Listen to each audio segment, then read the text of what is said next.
And I'm certainly hoping for some interesting picks, because as you highlighted, Jinx, Aphelios, those are everybody's most played. Nobody plays much else past that. Maybe you get the occasional Xayah. In the case of Titan, he's got a couple games on Ezreal. And obviously people have deeper champion pools. Those were just the 2 best champions for so incredibly long that we're going to have to remind ourselves of what some of these champion pools look like when those champions are taken off the board or nerfed down, as is in the case on these patches. For now, though, Graves, GP taken off the board. Hanabi, of course, stellar Gangplank player, so not giving the opportunity to blind pick that whatsoever. Lucian also being taken off the board alongside Renata. You know, thinking more about this Lucian priority as well, throughout the day, he's obviously been picked or banned, right? But he's very flexible as well, right? The fact that, I mean, in Europe, we saw him play mid. We've seen him play top internationally. We know that he can obviously be played in AD carry. That simple fact alone, I think, is a large part of why we're seeing so many bans as well, because the fact that you can draft yourself either a strong 2v2 or flex it into a different role makes that champion very scary in the meta right now. But we talked about bot lane. PSG are going to show respect towards the bot lane by banning away a lot of supports and the Lucian as well.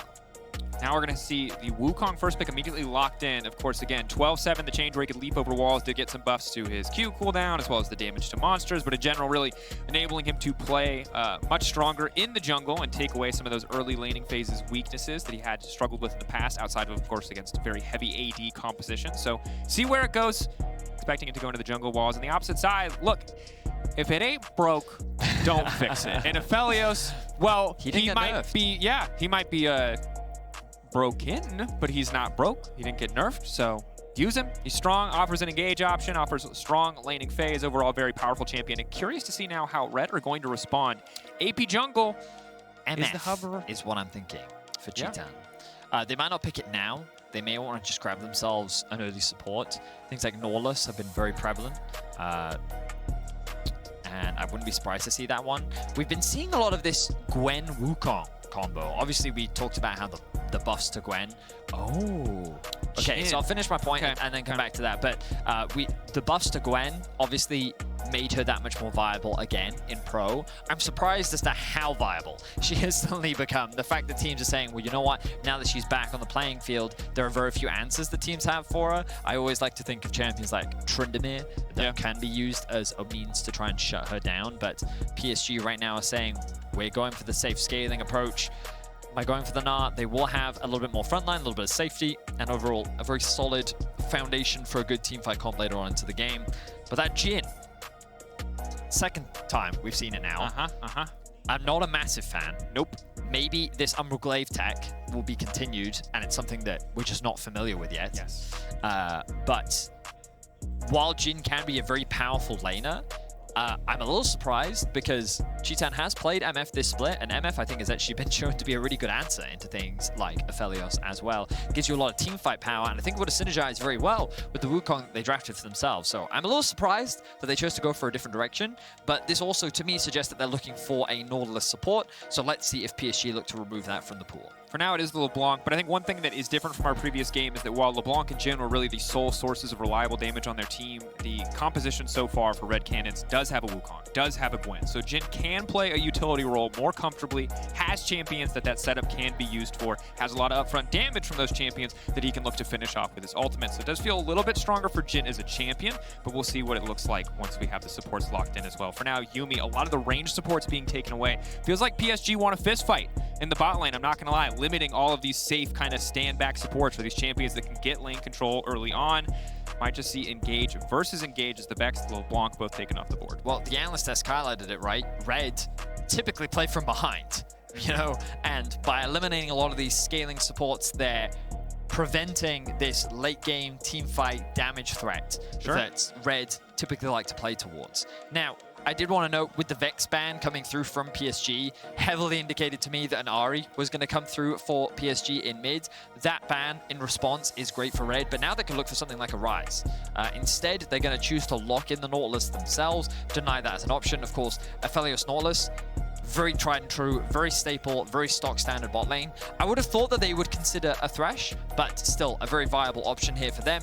And now they have what is a very traditional front-to-back teamfight comp, right? With the with the Aphelios acting as your primary damage. You have frontline in the form of Gnar and Norless. You have pretty solid engage. You just need to round things out with typically a control mage mid, but let's see what they choose to go for. And I think the thing here is that if the Zoe does get locked in, we have excellent poke champions with the Jhin and the Zoe paired as a combo. You have great engage with Gwen and Wukong potentially going in together. I'm concerned for Unified because a lot of the times in the past you would see the Thresh pairing and that would give Aphelios so much safety. See something like a Braum mitigate a lot of this long-range poke damage. Nautilus, yes, he goes in very well, does not peel nearly as well. So Unified definitely going to need to play this one cleanly, but again, expected to pull ahead in the early game, PSG, as Red are often the team falling behind, and Red often falling behind, but snowballing their 80 carry. They're going to have to show us something different than they did in a lot of those games in the finals. It's not just about running Jinx around the map and grabbing plates anymore. You need to distribute that gold a little bit differently with a champion like Jhin on your team, as Leona's going to be locked in. No surprises there. Zoe, and now the final pick for PSG to see what they're going to put into the mid lane. Orianna is my prediction. I think it's good. It's good protection. It's good zone control. Stops your Aphelios from getting one shot a lot of the time. Come on, give me one. Give me one. And that's going to be locked in, right? Boom. Ooh, Betty, genius. World-class analyst. Pop, pop, pop. Got him. I mean, it's also just, I think it makes the most sense in the context of what they drafted, right? Yep. We already talked about a very traditional stock standard front to back, good scaling. The best thing to complement something like this is a control mage that offers utility. Their only other option would have been Victor, but I think that in this matchup in particular, Orianna just fares better into the Zoe than the Victor does. So not really a surprise. PSG got a lot of their comfort picks. When you look across the board, these are champions that they've played a lot throughout the split, and they're pretty happy. They're looking for the scaling front-to-back team fight. Red, they have a few more options, but their comp is a little more disjointed, right? They have relatively good siege in the form of Zoe and Jhin acting as a powerful poke, but then you've also got this Gwen who's like a pretty good team fighter, but also pretty good at split pushing. You then have this Wukong engage followed up by a Leona and a Jhin and a Zoe that are like fine in team fights, but they're kind of better at poking. So like, sure, they have some win conditions, they have some options available to them, but a lot of their champions kind of want to do slightly different things, and they don't all work towards the same goal that PSG's well-rounded comp does. And I think it's interesting because it's a huge opportunity for Red Cannons to show us more, because again, you heard it from the desk, they fall behind early, they come back playing on 2 lanes, playing for team fights. This time, they have a composition where if they get ahead in the early game with a Zoe, with a Jhin, if they break that mid lane tier 1 tower early, they can take over the game completely. But it will not be with full-on 5v5 team fights. It will not be falling back to a scaling Jinx with an Ornn or a Gragas or some defensive pick like that. This is a very, very different look for the Cannons. They're going to need to show us another side of themselves, a side we did not really see in their finals. They want to come ahead here against PSG. And I want to remind people a couple of the stakes as well, simply because as the analyst desk was talking about, this PSG is not the same PSG from last year's MSI. Yeah, absolutely. But PSG did make it to the semifinals. 30 seconds until minions spawn. They lost 3-1 to RNG in those semis, and I think that with the changes to their mid jungle, the expectations are that while they should still be good, they're going to be weaker than what they were. And I think this is a big proving opportunity for them, right? To showcase that they are still an international contender. They can still make it out of this group, and I think they want to showcase a dominant performance here to cement themselves as a solid contender in this group. Whereas Red, they want to create that upset, because based on RNG's game 1, they're very clearly favorites in this group. Absolutely. And it is the PSG spots that you're looking to contest and you're trying to take away from them. Absolutely. And I think the important thing to remember here for the side of PSG is that PSG are no strangers to changes or being underestimated. True. How many times did they not get to field their starting 5? How many times did Doggo come in and substitute? How many times did something mess up their otherwise well-laid plans and domestic success? So if any team can adapt, have to give PSG that credit. That said, Maple River, very strong addition to the team. Bay, Juhan, definitely need a little bit more time, it feels like, to be able to work together. Some language barriers, some inconsistencies. That said, Unified, Kaiwing, Hanabi, strong 3-man core if I have ever seen one. Maybe they can get something done. Good hook to interrupt the engage there. Chitan fishing for the 4th shot, but will not find it. However, lane control, very much in the favor of Red for now. Okay, Kaiwing, I see you. That was very well played. Interrupting the Zenith there. Chitan and Jojo looking to get a little bit of control in the early 2v2. and it's immediately interrupted. So PSG already taking that slightly safer, more reserved approach. Just looking to farm for the time being. Level 2's coming at the same time on the top side. Difficult. Hanabi obviously wanting to keep Gwen at an arm's length.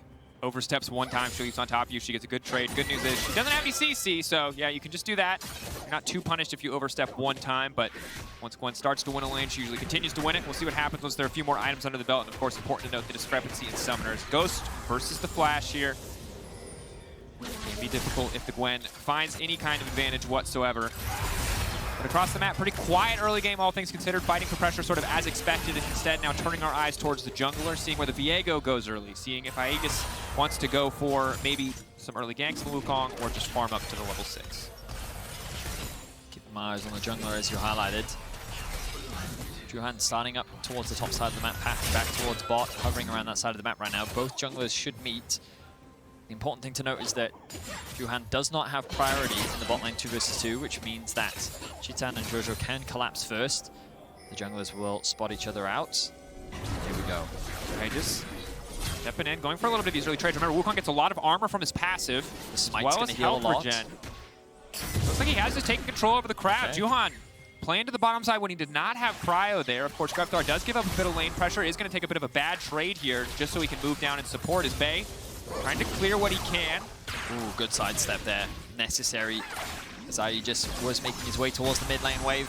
Greftar, though, falling short in these trades, and this comes back to what I was talking about in draft. The isolated 1v1 Orianna can be such an oppressive bully, even at early levels. And Zoe, with her relatively long cooldowns at early levels, just kind of gets poked out. So, matchup going very well for Bay so far. Farm pretty even across the board. Slight deficit up towards the top side of the map, kind of as we expect. Gwen, just doing Gwen things, really. Important to note that that bot wave should be slow pushing in favor of Unified and Kaiwing, so they can back to base, pick up some longswords, and actually catch this next wave. So overall, a slow laning phase. It's somewhat what I expected, Dracos, like when we looked at the drafts.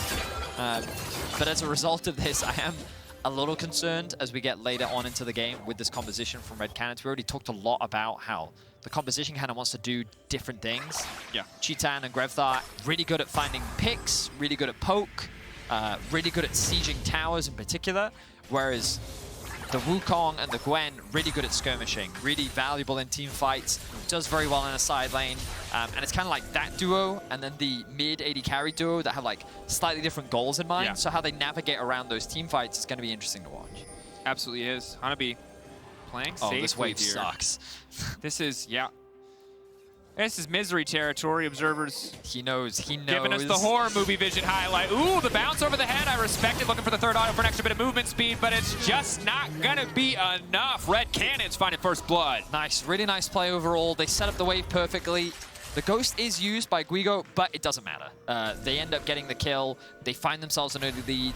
And while this will give PSG control over the bot side of the map, getting Guigo into a position where he can kind of win that isolated 1v1 really sets him up for success, and it's kind of what you want to do when you have a Gwen as well. Certainly. Leona getting the kill, obviously not super ideal, but Wukong getting an assist, not too bad overall. So Gigu continues to do on the top side as Wukong builds closer and closer to what we assume will be the Divine Sunderer, probably for both junglers at this stage. And so far, very quiet. Very often when you look at historical success before coming into a game like this, you see the success that the PCS and specifically PSG has had. It usually means early game disaster, absolute dominance from one side of matchup. But Red Cannon is doing very well to hold their own, really leveraging a lot of the strength of their individual champions here in the early game. And again, credits to Jojo for that roam. Knows his Jhin can just sit in bot lane and be fine, moves up to the top side. Hanabi, he's not going to be too phased by this though. He's a veteran that's been playing for a very long time now. Those that have followed the international scene should be very familiar with his name. Yeah, okay, he's fallen a little bit behind early, but it's not the end of the world. He's just going to continue to farm up. He knows he acts as that front line. Are you just securing another crab? The frustration ping comes down from Juhan where he's like, I hate losing crabs. I would really like to get crabs. If we could just make sure that that happens, that'd be fantastic. Big seafood fan. Big seafood fan. Loves it. Dungeness, king, other types of crab. I only know 2. I was going to say, what are you listing right now? Because my knowledge of crabs is very limited. I know that they are expensive. That's about all I know. You can make them into cakes. That's where my knowledge extends. They're worth a lot of gold and they give you vision. That's about it. I don't even know about the crabs that kill me in Elden Ring. That's true. Better than the lobsters, though. We can say that for certain. Those sniper lobsters, very terrifying. Sniper lobsters. Speaking of terrifying, Sniper Zoe from downtown. Obviously, if PSG do fall behind, we talked about how while the way that Red maybe want to play these fights isn't perfectly synced, if Zoe gets ahead, Unified's life is going to be a nightmare. Juhan's life is going to be a nightmare. Hanabi's life is going to be a nightmare because, yes, Mega Gnar, big, tanky, beefy, frontliner. Mini Gnar. More describing words. More describing adjectives. Tiny, little, baby, yordle. That's, you know. So it's, could be hard. And an even game, I'm with you that I think it still favors PSG as we get later and later into the game, but Red, their life gets so easy if they can just break open mid, and the first step to making that happen is getting this Herald. Here we go. Look at the rotation from bot. Chitan and Jojo on their way. Ooh, big damage onto Bay. Force flash! Oh, Chitan! Beautiful pick comes in from the river. Bay was not expecting it, even burnt the flash, but still loses his life. Red Canids find themselves with 2 kills, and they're continuing to amass this gold lead. This will secure themselves the Herald, and they can gain even more control over the early game.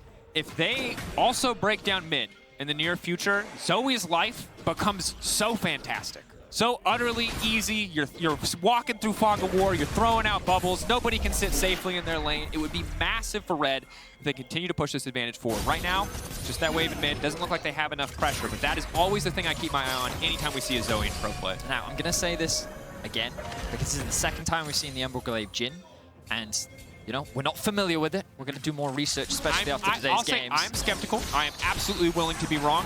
I remain skeptical. Let's have a look at this play once again. The root into the ult, flashes away.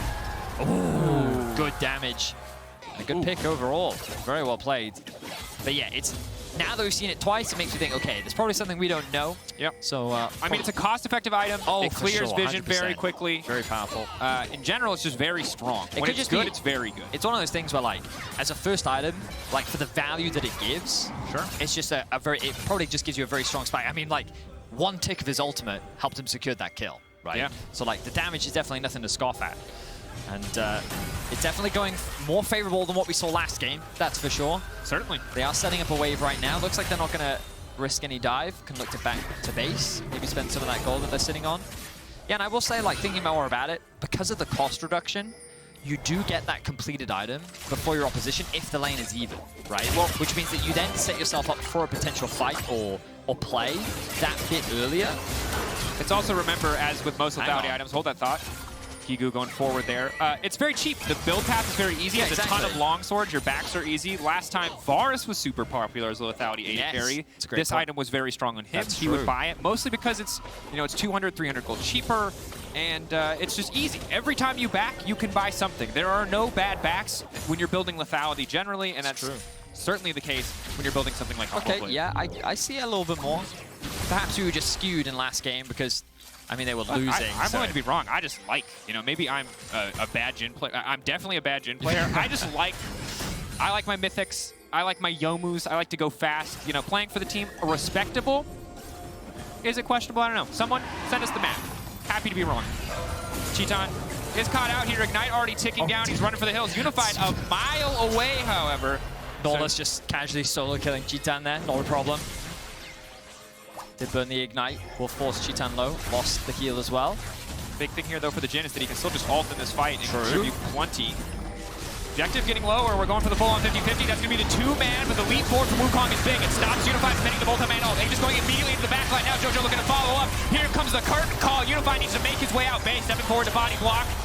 He's going to save his AD carry, but again, Red taking advantage in the exchange. Yes, PSG get the dragon, but Gremthar hungry for a little bit more. That's one sleepy Orianna. She will not get taken out. Damn, Red Canids, they're just making all the right decisions in this early game. They haven't ballooned this gold lead, but 2K, 11.5 minutes. Expectations be damned, right? Of course, PSG, they have taken a very passive approach in this early game. We haven't really seen them force any plays. They did just secure that Drake, but I love the aggression that we are seeing from Red Cannons. They recognize that they need to be making stuff happen on the map, and they're making it work. Aegis now 2-0-1 on the Wukong. And let's have a look back at this fight. So the Shockwave comes down to do this early on. Doesn't really do that much damage. Aegis not quite able to land the smite, but notice he's going to flash commit here and create so much damage and disruption on the backline. This means that then the follow-up damage from Redthar and Cheetan is just destructive. It forces PSG to split up, and they're able to find these isolated picks, and Red end up coming out on top. And the thing about picks like Jhin and Zoe is if you start winning a fight, you usually keep winning the fight, because Jhin has so much execute damage, Zoe gets to reset with all these summoner spells. It's so easy to keep a fight going once you have any kind of advantage. Herald, though, dropped on the top side, looking like they're putting this gold into both the back pockets of Aegis and Kiku as well. So funneling this Wukong, 2-0-1 already the scoreline. Yes, he's a bit behind in jungle CS, but 4.6k, nothing to scoff at, and a 2-item Wukong ahead of the clock is going to be a very terrifying thing for PSG to deal with. Oh, for sure. We haven't seen that many successful Wukong games of the day so far, but this could very well be the best early game Wukong we've seen of the day. Divine Sunderer, boom, what, 57, very early. What I will say is that, again, big shout out to, hang on. Jojo, Fishin, gonna get the flash for free from Bay. Really? That means that, yeah. Just respect to the setup here from Red, because often one of the big criticisms that you'll have from teams that aren't outside of the major regions are their setup. But they had the top wave pushed in, which I can't really highlight here, but they had the top wave pushed in. They sacked the bots in order to bring their bot lane up and then set up a potential dive on mid. And then by forcing them back, not only will they cross-map and trade for the top tier 1, they also secured 2 plates in mid, and their bot lane didn't really lose that much as a result of it. Look, Cheetan now going to catch that wave down in bot, and Red are going to extend their gold leads to what, 2.5k now? Like, not only are they making good proactive early game moves, they're actually playing the map very well too. And again, I want to give a big shout out to Kelsey. She did a lot of prep and she shared a lot of her notes and like questions that she reached out to the coaches with. She reached out to the Red coach, and one of the things he was saying was that we feel we're a lot more well-rounded compared to our Worlds performance. We felt like that we needed to learn a lot, and they wanted to make it back to the international stage, and they wanted to be more diverse as a team in terms of what they could do. And I think we're seeing that. We're seeing that evolution, that adaptation, that growth of a team. And yeah, I was skeptical of their draft. I was worried about what they'd be able to do, but they are proving me wrong. They're playing the early game well.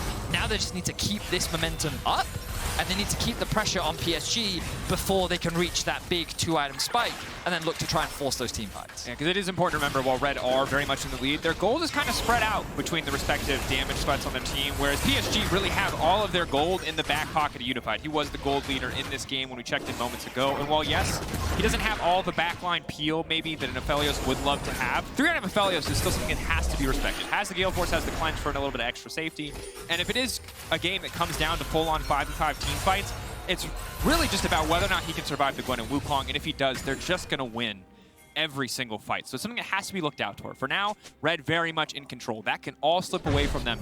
If they fall behind, they lose 1 or 2 fights, they lose a couple major objectives. PSG still ahead in the Dragon Race, and it's going to be an Infernal Soul. I'm really enjoying this game. I feel like we've seen a lot of one-sided games today, but yeah, this feels like one of the closer ones. Of course, Red find themselves with the lead for the time being, but you know that PSG, with the comp that they have, can very quickly swing the game in their favor. Traditionally, 2 teams that are known for their late game team fighting, and you feel like that we're building up to that point. Great game to round out day 1 of MSI with. Absolutely. And now as Red look to break mid lane, their lives become so much easier when it comes to getting cryo, setting up vision, looking for these picks that we Very well about. Played. Like, the way they use the Herald, they'll secure the mid tower, they'll have that control, have the Gwen push in bots, gives you access into the river. The thing they have to be cautious of is all of these deep teleports that are sitting behind them in the bot side jungle. They haven't cleared this area of the map out yet, and the TP is available for Hanabi, so that risk of a flank from the Gnar is very real. It is now going in, looking to get the fight picked off. Unified on the backside, untouched for now, but there's just too much damage. He can Gale Force out to safety, but it doesn't look like it's going to be enough. Unified just picked off. There's no peel for the 80 carry. Red walking away with an easy fight. Kaiwing running for the hills. Maybe he cannot hook out to safety, but that curtain call Spelling the doom of PSG in that exchange. Aegis just wipes Bay off the map. Like, that Wukong engage followed up by the Leona was flawless. Very well done by Red. They find themselves 7-0. Another kill, making it 8. Red are absolutely dominating this early game. And this is a moment that starts to reset the script for this group. If you go to expectations, this group is 1 RNG, 2 PSG. Not a lot of questions therein. It's a pride battle on the bottom side versus Red in the Istanbul Wildcats. But with Red showing up like this, with a new composition, something we didn't really see them play as much domestically, you start to wonder, can they be the team? Can they be the ones to make the upset? Engage. And a good follow-up as well. Immediately from Cheetan, the root comes through. And like, yeah, we haven't seen a lot of Wukong today, and I don't have a lot of experience casting Wukong, but his damage is pretty nutty when he's able to get into the thick of things. Like, I've seen Armut's Wukong top before, but Jungle Wukong, the way in which he just comes out of the brush like that, is able to find that initial one-shot. Very well played. And the follow-up from Leona was just so lethal as well. Cheetan's just on point with those snipes today. Man, the man hits his shots. Oh, there it is. Absolute confidence. Love to see it in the face of the players. 5K gold lead, big Wukong damage. And the thing about Wukong is that, like, when he snowballs, when he's ahead of the clock, he is such an incredibly oppressive champion. Oh, yeah. Because domestically, if you're not an LEC fan, we've seen 2 kinds of Wukong games. All of them are from Armut. Yeah. He gets camped, he falls behind, eventually he becomes relevant. Or he gets snowballed and he takes over a game completely. And for Aegis, he's taken over the game completely. This is absolutely unplayable for Hanabi. The curtain call's not even necessary. Get that man an assist. So what I'm starting to realize is that knockup into root is basically guaranteed CC. Yes. And because the range is so long, there's nothing you can do about it. You just... And like, the reason why I made that comment earlier about, like, Wukong, normally when we saw Armut play, it was always flanked. He was always looking for flanks with the Wukong. He was never the primary engage tool. Aegis is always the one starting off these fights, and then the rest of the team follow up behind him. He has so much trust in his team that Jojo is going to be right there behind him, that the snipe is going to come through from Cheetan, that I'm just really impressed with this coordination and execution that we're seeing from Red right now. It's a fantastic performance from Red. Again, on paper, I did not expect a lot from this team, but they are truly showing up today. The way they're doing it, incredible. This is a team composition that if they had fallen drastically far behind in the early game, would have been so difficult to execute. But with this lead, they are playing it to perfection. Use the range of the Jhin and Zoe for setup or for follow-up. Let the Wukong, the Gwen, and Leona run in face first, do the damage, find the picks, and it's working out fantastically for them. And CBLOL has to be feeling good, because most tournaments do not start like this for the CBLOL. Admittedly. Yeah. Brazil have been known to get those early leads, and they're not quite able to close it out. That is true. We need to see Red now not get over-aggressive, control the map well. And we've been impressed with their lane assignments so far and how they've been managing their waves, but can they actually secure that win? Can they get themselves ahead on day 1 of MSI? Right now, things are looking good. They're playing through 2 lanes. The analyst has talked about this, how rather than trying to play the entire map, just focus on the 2 lanes. And they have control, a wave pushing in top. Oh, this is good. I like this a lot from Red. They're following the steps here. They're using the wave they have in top. They don't want to overcommit. They just want to clear out the jungle, maintain control. Look for the and Aegis going into the backside, but Hanabi has Mega Gnar. It's not too far off. Cheetan gonna go out with the blast code. Have to be careful here. Cannot get over-aggressive into the Mega Gnar. No matter how big your lead is. Gigu pushing into the mid lane. Bot lane needs to be answered eventually.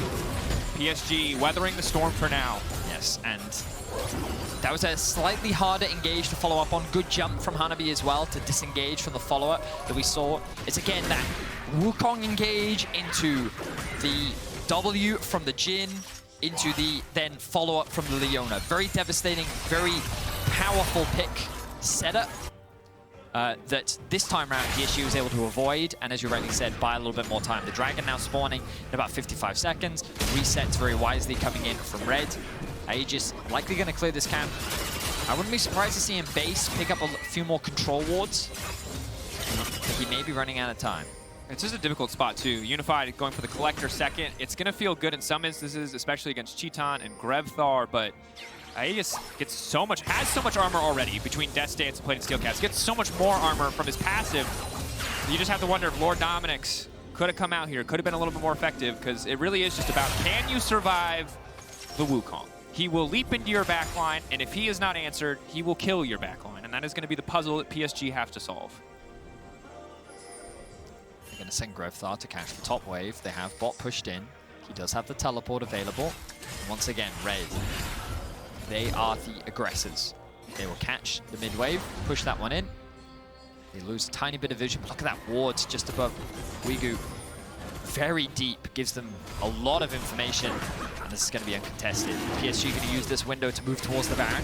See if they can reclaim some vision control. Once again, very clean execution. That's why I love about international events, Daniel Dracos, because you always have expectations, right? But they don't mean anything. Because they don't mean anything. It's the same thing, right? Yeah, playoffs happen, right? You know, and then fans think, well, I say fans think, that's not entirely true. Everyone often thinks that, like, you look at playoffs and you think, that's the team I'm going to get at MSI. But multiple patches happen, a lot of time happens, scrims happen, and, like, teams evolve, change, and the expectations have to shift a lot. That's why very few people are very hard and willing to commit to an idea right at the start of a tournament, because often those expectations are often ruined. And Red is a perfect example of a team who, I mean, they sowed the shot. They showed the stats. Yeah, the stats are bad, which is weird because normally every minor region, they're like super top heavy. They just dominate. They have like plus 30 CS in every lane, and they're just better. They just beat everybody better. So the fact that Red have bad early game stats, notably bad early game stats, and are absolutely smashing PSG at this very moment, at least for now, is in a controlled way as well. Very controlled, very slow, very steady, not taking too many risks. It's a huge flip on the script that we're so used to seeing in the early stages of the tournament. And one of the big things for Brazil is trying to reclaim some of that international glory that they've had in the past, right? They want to be able to be proud of the teams and their international performance and be a region that can be a threat when it comes to international. You can create upsets and challenge the top dogs, and right now Red is looking good. Of course, still a very long group stage left to go, but to start your tournament like this, definitely a great showing for Red. Absolutely. 2.5 item Gwen, 2 only getting it harder for Hanabi to deal with. You can see an early Randuin's coming out there. Just, it looks like, I think for the slow, just tried to get away. Use some of the base damage is going to come in from Gwen, even if it is armor. Aegis. Again, look at this. Now they're playing through all 3 lanes because they know they have so much control. Very little vision invested towards the bot side of the map, but Guigu knows that if they come, I can just disengage. I have the Ghost, I have my Immune, I'm chilling. You guys just keep the pressure up top side, and the Biscuit just waiting for an opportunity to do Baron. Now, Baron is the problem area.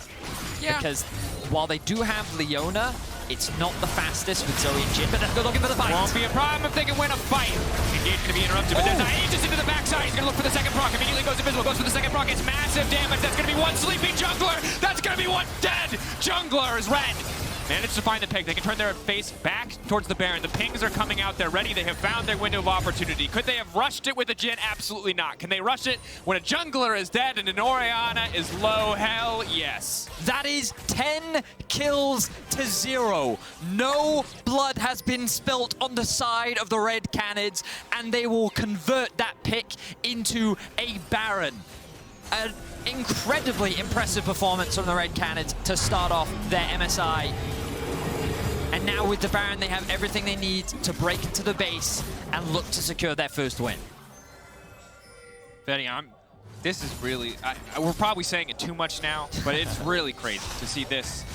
Upsets happen, yes, but usually they're upsets. They're messy, they're sloppy, but this team clean through every stage of the game, and when they have this big of a lead, they get to play fights just like this. It's so good. Jojo this time with the engage, and Aegis with the follow-up, and then the long-range damage. You know, I was skeptical of the comp because I felt like that it wanted to do too many different things.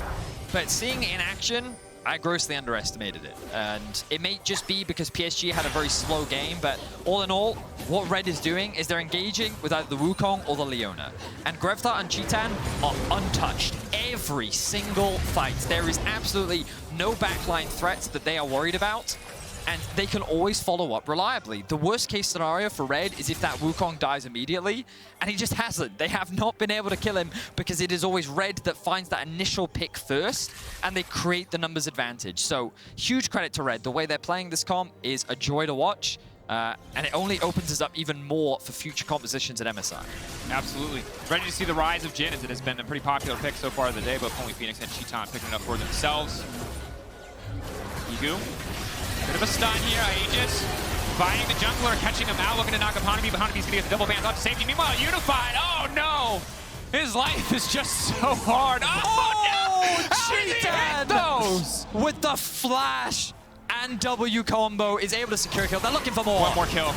They are not stopping, they are not throwing, they are not giving up, they are not making the mistakes of the past. They are not forgetting the sins of their fathers or forefathers. It does not matter. Today, Brazil is here to dominate. The CB Law is here to dominate. Red are here to dominate. PSG rather, are getting ripped to pieces.